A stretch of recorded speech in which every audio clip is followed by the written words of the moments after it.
What's going on, people? We are Tottenham TV back here for another Tottenham update. A few bits and pieces to get through today, so let's get straight into it, starting off with Max Kilman.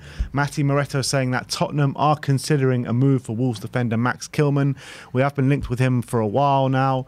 Do you think it's one that we will push the button on? I'm not 100% sure, because at his age, like, you're signing him to probably be like our #1 centre-back, which I think we do obviously what is need. He, 25? He's 25. Yeah. Do we need someone of higher quality there? I mean, I guess he is kind of our level at the moment in terms of where we are at. So I wouldn't be too unhappy with it. I do think he brings a lot of qualities that we're looking for in a centre-back. I think he's quite good in the air. I think he's good on the ball. He's a good ball carrier. I just think he's a bit average when it comes to like on the ground. His tackling he's a bit slow. So there's a bit of drawbacks. But I do think he's a lot better than what we do have, and he would be quite a big upgrade. And maybe under Postecoglou, he can be kind of trained into doing a lot better those things defensively. How do you compare him to maybe like a Tosin Adarabioyo? Because I quite like Tosin, to be fair. I like Tosin, and I think, well, I feel like Kilman didn't have as good a season last season as maybe he did the season before. Adarabioyo had a pretty solid season at Fulham, although didn't start every game. I think Adarabioyo is a bit quicker, maybe a bit stronger, but not as good on the ball as Kilman. I mean, I think they would probably complement each other quite well in a pairing, with Kilman on the left, Adarabioyo on the right. I know, obviously, we've got Romero there as well, but if we're looking to bring in 3 centre-backs, I wouldn't be so mad if we were to bring in Adarabioyo to play back up to Kuti Romero, Kilman on the left, plus another really good one on the left. But I think Kilman, with the money that you're going to spend on him, how much is he going to worth? Like 30, 40 million, something like that? Something like that, yeah. So, I mean, with that kind of money, surely there are better targets out there than Kilman. Probably, but I guess he has a homegrown quota in his favour as well, which again you're paying a fairly decent English premium for his services. But I'm not mad at it. I don't think it's an amazing signing, but I think it would be a good signing. All right, let's move on. Let's talk about Pepe from Porto. I know it's not the ageing centre-back, it is a pacey winger. Ebola saying that Tottenham are seriously interested in Porto winger Pepe and have already made a proposal for the player. It was rejected by the club, however. It's an interesting one, Pepe, because in terms of what we want in a winger, maybe he's kind of what we're looking for profile-wise. He's not like the best goal scorer. His goal contributions this season have not been in the Portuguese league like amazing. Whereas, you know, there are other players who really kill it in the Portuguese league. I think he's got 4 goals, 7 assists last season. But like dribbling-wise, he's a very good dribbler. He beats his man very, very often. Can play on the left. I think that's kind of what we're looking for. He is 26 though, and we are going to be paying a significant fee. So how significant? Well, didn't they? If they rejected an offer of, didn't they say like 60 million or something? I don't know. It hasn't said a specific price. It just says they've rejected a proposal from us. I think I read somewhere it was like 60 million. I can't remember. Maybe I'm making that up. But I thought if they're rejecting that kind of offer, then I don't know where we go from there. I thought that was overpaying, but since when do Spurs come in with an opening offer of 60 million? Yeah, it can't be right. I don't know. It stinks, this thing of rubbish, to be honest. And it's Ebola as well, so I mean, it's like not the most reliable source in the world. But in terms of him as a player, would you like to see him in our colours? I wouldn't mind it, but I'd rather go for someone younger. Fair enough.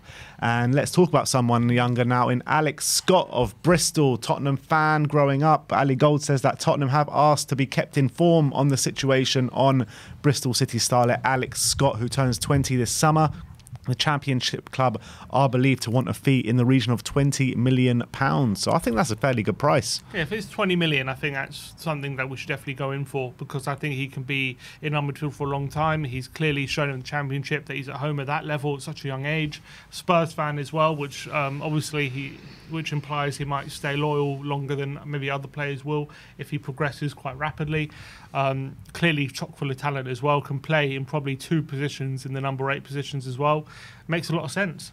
I know, and his highlights reel is unbelievable from the Championship last year. I mean, he's such a tricky customer. He reminds me a little bit of Jack Grealish at Aston Villa. You know, it's hard to get the ball off him.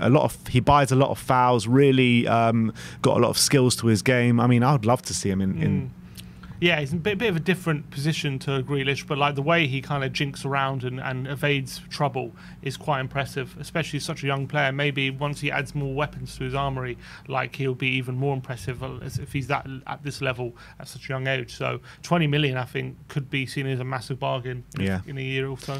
And definitely got a lot of talent, that's for sure. Let's talk about a few of the players coming back from loan, starting off with Tanguy Ndombele. Ali Gold says that there has always been a hope within Tottenham that Ndombele will eventually repay their faith in him and he would fit a couple of roles in Postecoglou's system. Yeah, I mean, and I'm not surprised because I think that we know that he's never really shown his true potential ever since he signed for Tottenham, apart from maybe little spells here and there in the first team. He's gone out on loan, hasn't quite worked massively on that front either. But maybe in a more attacking system, especially a system that's more possession-based, where he's not doing as much defending as he was in those other systems, maybe that's a situation where we can start to see the best of Ndombele. And I think if he's got 2 years left on his deal, I think he does, or yeah, 2 years left, I think we're better off giving him a chance than cancelling his contract if that's the other option. Yeah, the only problem I have with it is that if he's up to his old tricks, then that's just a wasted spot in the squad, which we could desperately be filling with, especially with those wages that he's on, 200 grand a week.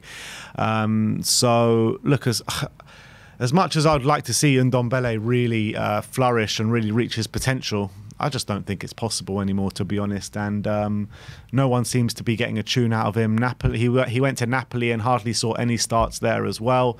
So look, but he wasn't bad when he did play. Yeah, I mean, he was really like a 10-25 minute player right at the end of games. He never, I mean, how many starts did he get actually at Napoli? He started 12 games 12. Okay, in all competitions. And he was including a Champions League semi-final. Including a Champions League semi-final. So I mean, like, I believe in his talent. I just don't believe as him as a player and his mentality. So one of Andrew's biggest strengths is his man management, getting what motivates players, and especially modern players as well. He's much more in tune with that than maybe a Conte Mourinho. So maybe he could be the guy. Potentially. Look, if Andrew wants to give it another go, I'll back it. But I mean, if I was him, I would probably just focus on other targets as opposed to putting all our hopes on Ndombele. But let's move on. Let's talk about Bryan Hill. Ali Gold says that Postecoglou will look at Bryan Hill in pre-season to see whether he can fully adapt to the Premier League football, as he does tick plenty of boxes Postecoglou is looking for. And I actually think Bryan Hill can come on leaps and bounds under Postecoglou, to be honest. I like his attitude and application on the pitch. I think he's got quality about him, and I think he'll be really good in a pressing system. Yeah, for me, I think it's either we keep him around in the first team or we sell him. I don't want to see him going out on loan again and having his career stall even more. I actually think I agree with you. I think if we're looking for a right winger to kind of compete with Kulusevski, you might as well keep Bryan Hill. He's young, he's hungry to probably to fight for his place. He's just played a Europa League semi-final, he just won Europa League. He played in the final as well, got an assist in the semi-final, and is known for bringing on young players. I think, as you say, great at pressing, got ability as well. I think we keep him. I think it makes sense. Yeah, completely agree. Let's talk about Pape Matar Sarr now. Ali Gold says that Ange will have a look at Pape Matar Sarr during pre-season to see how effective he can be in that number 8 role. Yeah, I mean, a lot of this is saying we're going to have a look at him, which makes sense because he hasn't managed him before. And I think as well, Pape Matar Sarr, I would like to see him potentially in that number 6 role, but I do think as well the number 8, maybe with a bit more license to be more offensive, might unlock something different in Pape Sarr, which we haven't seen yet because he's been in this kind of rigid double pivot under Conte, where he has had a bit of license to get forward, but I feel like he's been more the sitter when next to like either Højbjerg or Bentancur, who get forward a bit more. So I would be interested to see what he's like in number 8. We know that he's good at dribbling. His passing's decent as well. We haven't had too many examples of him being in the final third, creating or anything like that. But we know he's got bags of ability, and I think Ant will really jump at the chance to work with him. It's going to be interesting, a lot of these players, right? The Ndombeles, the Pape Sarrs, the Bryan Hills, the Yves Bissoumas, you know, these kind of players that didn't really kick on under Antonio Conte or Mourinho or whatever at Spurs. And we've never seen any of these players in an attacking system. And I think a lot of them might flourish. We've actually, like, there are players there, and there's players within these players that we haven't seen. And I think, like, I really think that a lot of them can come on leaps and bounds in a big attacking system. Yeah, for me, it's not more so much attacking system. It's more like possession-based system. Whereas, because we did have some games under Conte we attacked, but we always attacked in like this very transitional, not keeping possession, very quick-paced kind of way. We haven't had a way of playing where we look to keep possession and break teams down in a more methodical way. So that's what I'm very excited about. When players have more options to their game and more options to aim for, then do we see a new player there, rather than always when they have the ball, they have to play it very quickly forward into space all the time, and when there's no space, and all of a sudden they seem to not know what to do.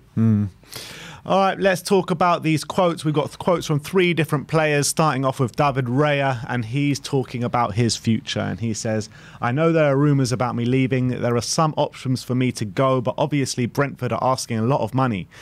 That could make clubs not want to buy me. It could make them look elsewhere. I want to take the next step in my career. I want to try and win titles and compete in Europe in the next couple of years. I feel like I'm at the point in my career where I want to make that step up. There are options out there, but it's not just my ambitions. The club also need to let me go. So a bit of a cry for help from David Raya with the price that Brentford are asking for him, 40 million that is. He has already, I think, agreed personal terms with Tottenham. Fabrizio Romano has gone on record to say that he prioritises a Tottenham move. And he also says that he wants to win trophies, so I'm not sure if he's prioritising the right move. It's interesting, isn't it? If he really is, I don't know if these quotes were before he agreed his move to Tottenham or not. But to say, it's interesting to come out and say, I want to move to a team that is winning trophies and I want to compete in Europe in the next 2 years, he said, and then join a team that hasn't won a trophy in 15 years and is currently not in Europe, is a bit peculiar. But maybe he really believes in the project at Spurs, and he believes that obviously we're definitely going to get back into Europe next season under Ange. And he also believes that this is a team who have previously, in the not so distant past, been challenging at the very top, and maybe he believes we can get back there again. And I like to hear that ambition, but it is a bit. I mean, it's kind of open. You're leaving yourself open to being made fun of with those quotes if you're going to join Tottenham in a way. Yeah, absolutely. But I think the Europe thing, I think that makes sense, because it's like we've been in Europe more than not in the past 5 to 10 years. We were in the Champions League last year. This is 1 year that we're out of Europe, and it's the first year we've been out of Europe in how long? Like a long time. So I don't think I'm going to read too much into that. It's the trophy ones that makes me laugh, to be honest, because we haven't won a trophy since 2008. We have come close, but we haven't come close in like the last couple of years, and it kind of makes me think, is he like touting himself out to maybe a bigger club like a Chelsea or a Manchester United as well? I hope not. 'Cause that could be a genuine case. Like, we know Chelsea, they're about to lose a keeper. United also potentially so, and if we don't get this deal wrapped up quickly, they might turn their heads very soon. Exactly. So we need to get the deal done, but with Brentford holding out for 40 million, he clearly seems that's too much money. We clearly seem it's too much money. But do you think it is too much money? I don't think it's too much. I think it's a lot. I think you're probably overpaying a bit, but especially if there's other teams, if there's a bit of a bidding war, then it makes sense. But I think if Tottenham have a clean run at him, then yeah, we could probably get that price down. But if Chelsea and United start circling, I think you just got to pay it. Yeah. All right, and there's been quotes from Dejan Kulusevski, Spurs' newest signing, signed a contract till 2028, and he's talking about the deal and how it was done, and he says, I don't think the situation has been handled in the way it should have been handled, but I'm happy that everything is ready now and that it will be Tottenham. Of course, I would have wished that everything had been clear much earlier and that I should not sit or wait for a decision to be made, but with how it turned out with the coaches in the club and that the club had to change a lot of people, I understand that it took extra time and that you had to wait for the new people to come in and be able to ask them what their decision is. It has been a long, hard wait. You always want to know where you're going to live. Finally, I can plan my future and find a new home. And he's talking about Ange Postecoglou as well. And he says, I understand he was very interested in me. Glad we are going to get a new coach with new ideas. What I have read and heard about him is all good things. And he's talking about Harry Kane as well. And he says he is the best striker in the world and I think he will stay.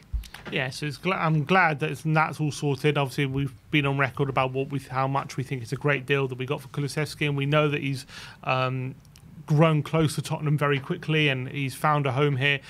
I understand he was maybe a bit frustrated because he might have felt like what he had shown in a Spurs shirt, like Spurs would have immediately just paid the option and got it done very quickly. But I guess from Tottenham's point of view, with Ange coming in, it would have made sense to maybe wait, but I don't think that was what the hold-up was it? Because we know we was just trying to get the price down and getting a better deal for Tottenham and not wanting to pay the full amount of the release clause, which was more probably the hold-up rather than waiting for Ange's go-ahead. But Tottenham could easily say, look, we've got the new manager and he's going to want to have his own opinions and we can't just sign players without his input. So I think that makes sense.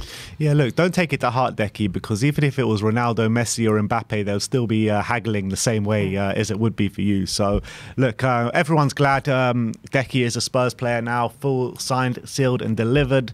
And we'll have to see how it works out next season, because I think he'll come on leaps and bounds under Ange Postecoglou. And last but not least, we've got some quotes from Pierre-Emile Højbjerg, and he says, what's lucky is that we play an international match tomorrow, so my focus is there. What comes next is fortunately not in my hands.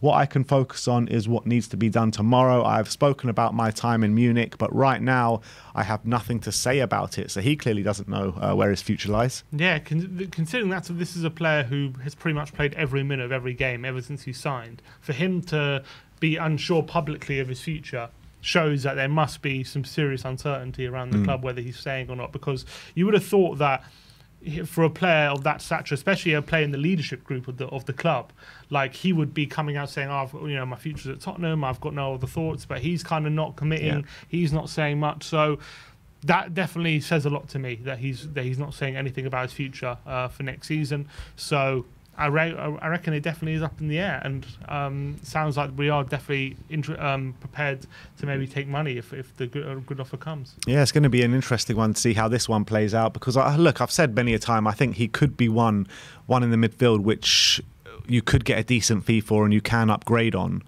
But again, on the other side of it, I do kind of feel that with a player like Højbjerg, with what he shows on the pitch, what he gives us consistently, I do feel we might miss that next season, and we could regret kind of letting him go, a la a bit like Kieran Trippier. I think there would maybe be, for me, I reckon there might be some short-term kind of a regression, because he adds that consistency. But I reckon it's probably a good move in the long term, just because I reckon we can get a better player for the long term. But I reckon the short term we could suffer a bit for it. Yeah, as well as the leadership qualities, because not many players in that squad now do have that. You're looking at our captain next year was probably going to be Harry Kane, right?